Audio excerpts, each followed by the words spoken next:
Kuasa hukum Irjen Teddy Minahasa, Hotman Paris Hutapea meminta agar Lembaga Perlindungan Saksi dan Korban, LPSK, menolak permintaan Justice Kolaborator AKBP Dodi Prawiranegara dan Linda.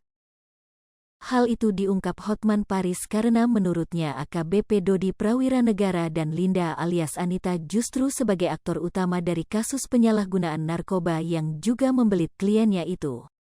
Bahkan Hotman Paris menyebut AKBP Dodi Prawiranegara dan Linda merupakan dua aktor yang sengaja mengkonspirasi kasus penyalahgunaan narkoba tersebut.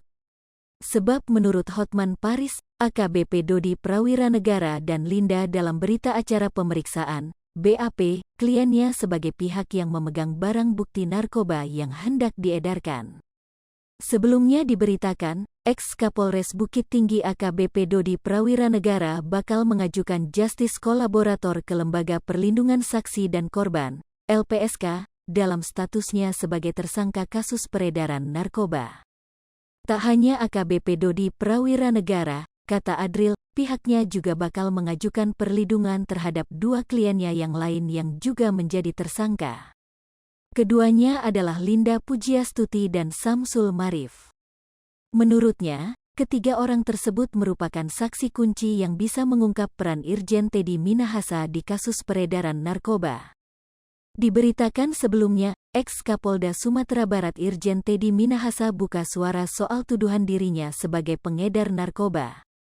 Hal itu disampaikan melalui keterangan tertulis kepada awak media. Kuasa hukumnya saat itu, Henry Yosodiningrat pun membenarkan soal keterangan tertulis tersebut. Dia membenarkan Irjen Teddy Minahasa yang membuat keterangan tersebut. Awalnya, Irjen Teddy Minahasa mengungkapkan bahwa Polres Kota Bukit Tinggi mengungkap kasus narkoba sebesar 41,4 kg pada April-Mei tahun 2022 lalu. Kemudian, barang bukti dilakukan pemusnahan pada tanggal 14 Juni tahun 2022.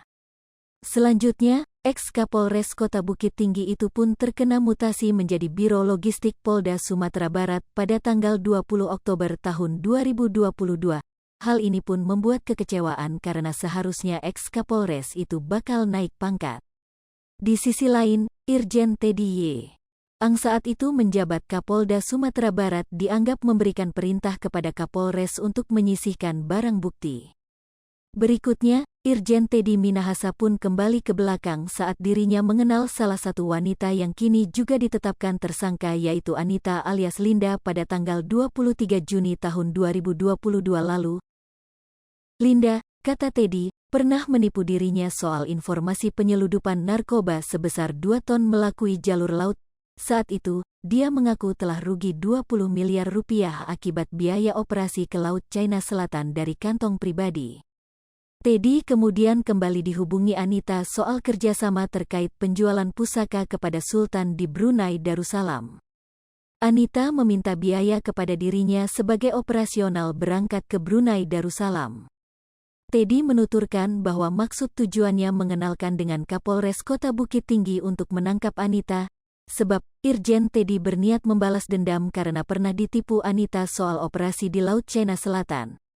Namun, Teddy tidak menyangka ternyata implementasi dari teknik delivery control maupun undercover oleh Kapolres tidak dilakukan secara prosedural. Karena itu, dirinya disebut terlibat dalam peredaran narkoba karena memperkenalkan Anita dan Kapolres.